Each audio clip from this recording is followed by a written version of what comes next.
আসসালামু আলাইকুম। এই প্রথম আমরা সেমিফাইনাল ক্রস করে আমরা উঠলাম ফাইনালে। তো ফাইনাল উঠে কি এমনি বাসা বসে থাকবো না, আমরা যাব কোথায়? কাচ্চি খেতে। তো কাচ্চি তো আর এখানে আমরা তো ভালো বলতে হোটেল বলতে আমরা বুঝি 70s। তো বর্তমানে যে 2 নম্বর গেটের ওপাশে 70s, এটা সবথেকে বড় বিখ্যাত কাচ্চির জন্য। তো আমরা চলে গেলাম, আমরা প্রায় 8-10 জন নিয়ে সবাই এই কাচ্চি টানে খেতে গেলাম। যাওয়ার সময় এখানে অনেক ভিড় ছিল, তো আমরা 2তলার উপরে গেলাম। আমার 2তলার উপরে গিয়ে দেখি আরও ভিড়, মানে বসবো তো ওই জায়গাটাকে পাইনি। তো আমরা এখানে সবাই হাতটা দিতেছে, তো আমরা এখানে বসার জন্য আমি দাঁড়িয়ে আছি। তো ওই তাও ওপাশে যেতেছি, মানে কোথায় বসবো ভালো হয় এটা জানি না। আমি একটু চশমাটা লাগালাম, আগে বসলাম অনেকক্ষণ পরে। আমি আর শাহিন আর এই পাশে বাইকটা বসলো।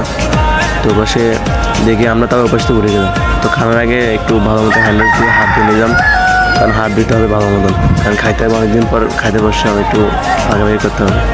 তো আমাদের খানা দিয়ে দিয়েছে একটু আগে, তাই আমি খাইতে গেছিলাম। আমি খাইলাম, দেখি না আমাদের চিকেন বিরিয়ানি ধরে দিয়েছে।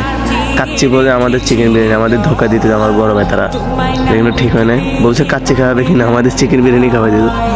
তা কিছু করার নেই, যেটুকু পাইছে এটাই আলহামদুলিল্লাহ। খানা শেষ, আর কি বলবো, খোদা হাফেজ।